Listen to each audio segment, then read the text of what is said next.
Kung magpapacheck up ka at nakapila ka sa klinika tapos ganito yung maririnig mong eksena, i-cancel mo na yung appointment mo. Hello po. Patingin nga po ang laboratory. Ito po, Dok. Habang tinitingnan niyo po yung laboratory ko, tanong ko na lang din po siguro kung ano pong pwede kong kainin.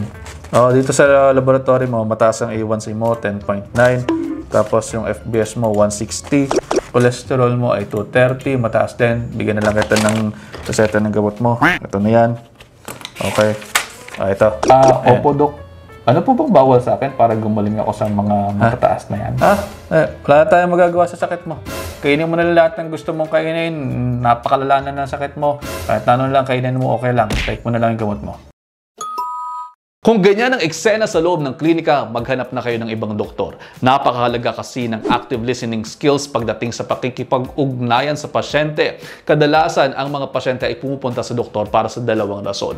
Una, mayroon silang nararamdaman. Yan yung tinatawag na disease. At pangalawa, yung upang maibsan yung kanilang anxiety o yung illness nila. Ibig sabihin yung perceptions nila, yung emotion nila, at yung experience nila sa nararamdaman nila. Kaya hindi lamang dapat nakafocus sa biophysical aspect ng sakit ang mga health professionals, bagkus dapat tinitingnan din natin ang psychosocial aspects ng mga kumukonsulta. Pero kapag ka naman ganyan yung pamamaraan ng konsulta, hindi na nakakapag-open up yung pasyente at hindi ina-address ang concern ng mga pasyente, maaaring mawalan ng kumpiyansa sa treatment. At pwede rin na hindi na ituloy ang gamutan ng pasyente dahil ang dating sa kanila ay wala nang magagawa or end of the line na kahit naman okay pang functioning ng pasyente. Sabi nga, this will just add insult to injury. Kaya kung magpapakonsulta kayo, mas mainam doon kayo pumunta sa doktor na kaya niyong mag-open up. Sa body signals pa lamang sana nagko-convey na ng pakikinig yung doktor at sasagutin ng maayos yung pasyente dahil tulad halimbawa sa eksena na, by the way, ay ikinuwento mismo sa akin ng isa kong pasyente na na-experience niya sa isang espesyalista sa kanilang probinsya. Mayroon naman kasi talagang dapat at hindi dapat kainin sa kasong yun. Maaaring maabisuhan ng pasyente para magkaroon siya ng active role sa kanyang healthcare. Dahil tandaan natin na bukod sa mga resetang gamot na ibinibigay sa mga pasyente, dapat ay alam ng mga inaalagaan natin at ng caregivers nila ang kanilang mga dapat kainin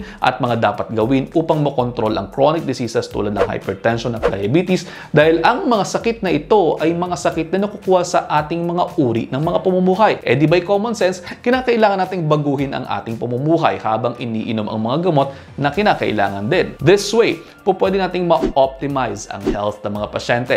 Tandaan, tao po kayong ipinanganak kaya buong tao din namin kayong dapat tinitingnan at tina-examine. At sabi ko nga sa inyo, ayaw na ayaw kung nagkakasakit kayo kaya naman naririto pa rin po ako nagpapaalaala sa inyo at sa huli, ano't ano man ang mangyari, tayo lang din naman talaga ang magtutulong-tulungan. Kaya naman yun lang for now. I-digest nyo muna dahil ang gusto ko ay healthy kayong lahat. See you ulit next episode. Ingat!